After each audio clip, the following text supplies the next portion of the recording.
I'm not working, but I am on a set income. And yeah, man, my Damn, living you're a young man. situation. You're a young man with a lot of health problems. What happened, man?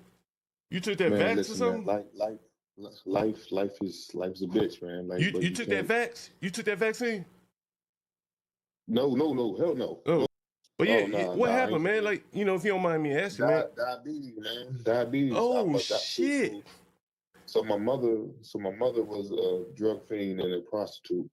So I was taken from her at birth. So I don't know my natural family history. So I grew up my whole life with untreated diabetes. And then 3 years ago, it just started to hit me.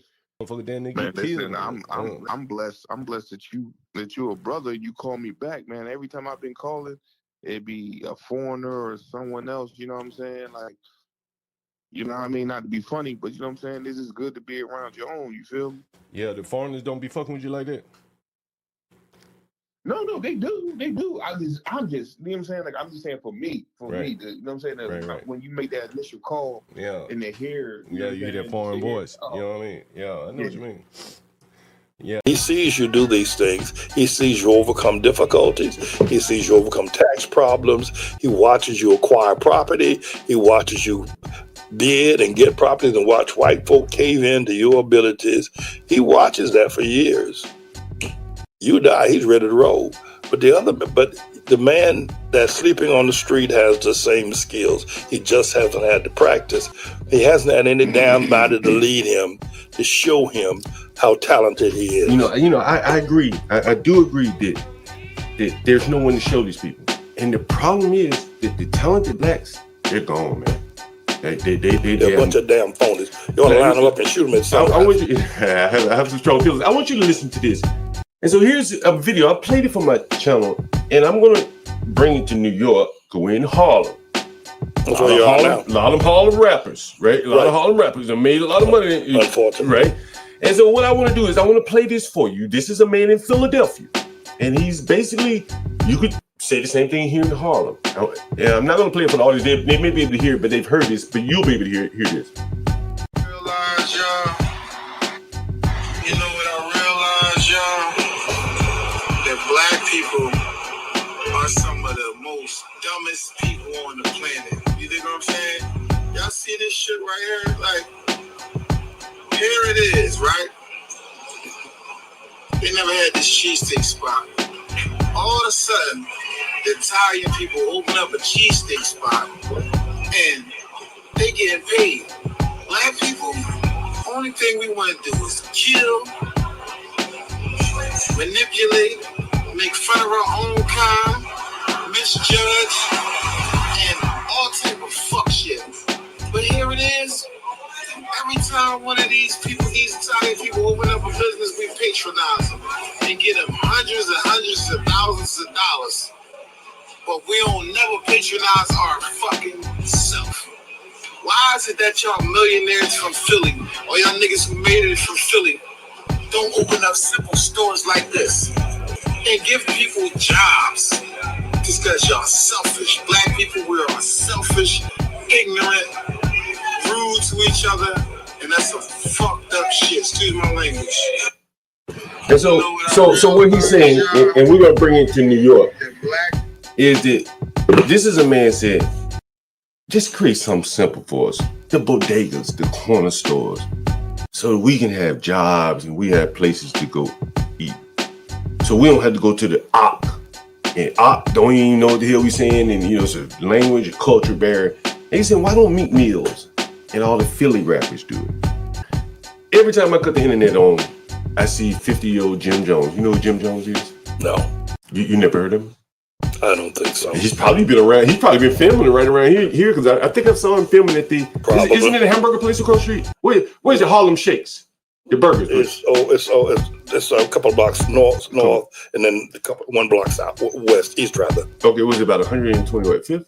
Yeah, 125th Street. It's Harlem Shake, just a burger place, right? Right. And I've seen Jim Jones there. And Jim Jones is a 50-year-old rapper. He dresses like a 20-year-old.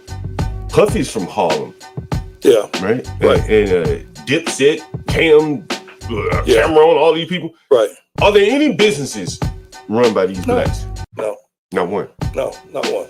Not one black business. Why do you think that is? because they don't understand the world. They don't understand that you need an economic base.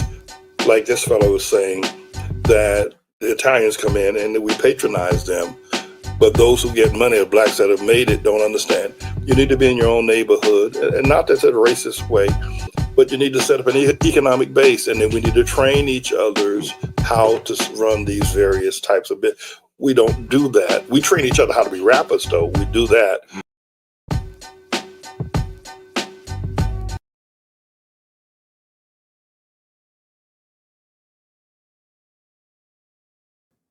For those of you that have been watching the channel, you know I've been following this Max B. He's released from prison after 17 years. One of the things I found interesting was his new wife. I can't remember her name. Mrs. Wingate is what they refer to her as. And here's something interesting that I saw about her. You can see a rapper Max B's wife is known publicly as Miss Max B or Miss Wingate, a devoted partner he met and married while he was incarcerated. With the couple tying the knot in February 2025 and later celebrating with the ring renewal shortly after his November 2025 release from prison after serving 16 years. She was introduced to his music by an ex-boyfriend and began writing to him, sparking a relationship that grew through letters and calls, culminating in a public reveal on Cameron's Talk with Flea podcast. And you can see here is a picture of her, and here is a quick snippet of her showing off her ring.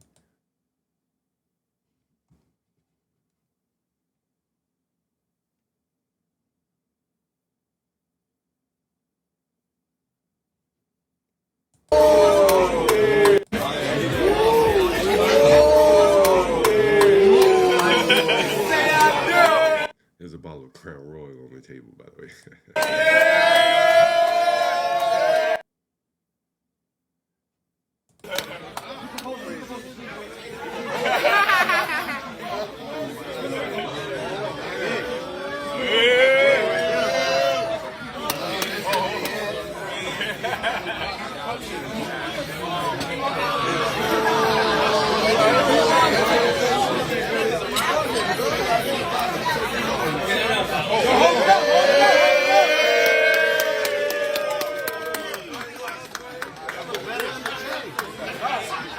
And that was Max proposing to Miss Biggaveli, giving her a kind of a re-engagement ring.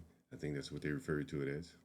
And so here she is. I think this is only that Cameron podcast. And so Cameron is going to be asking her some interesting questions. She's sitting next to Mace here. Here is the headline.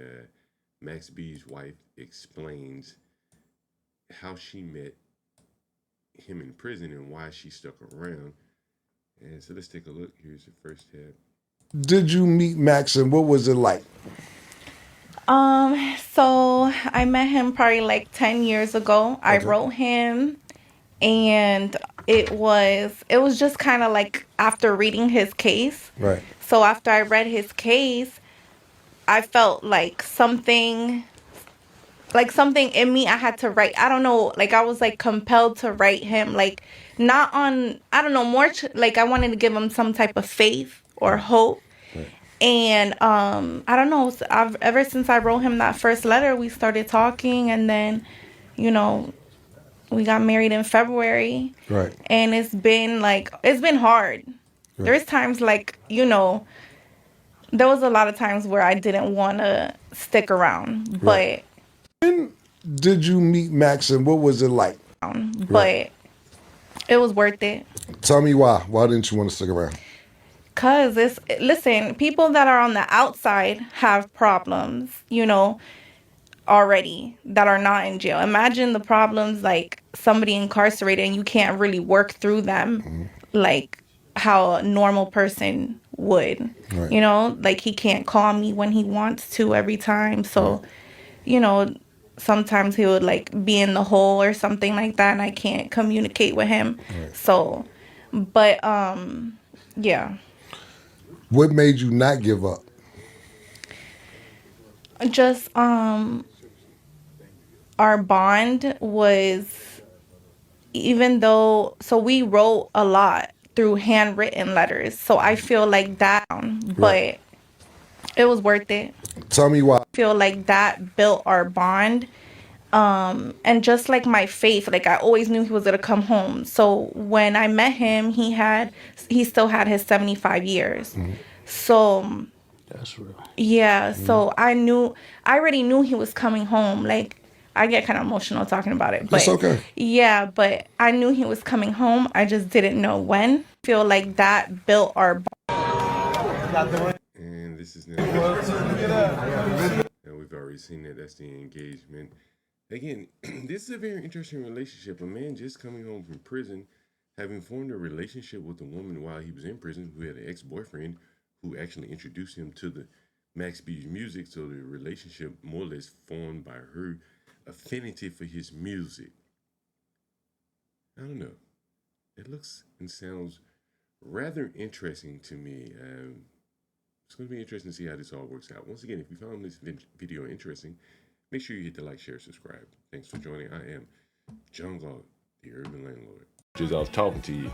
So, you keep that in mind, man. You know what I'm saying? Thank you, man. Listen, man, you don't understand. Like, things been hard for me, man. Like, in and out the hospital. I just got out the rehab center. Been 2 months in the hospital. Bro, like, it is a blessing. It's truly a blessing.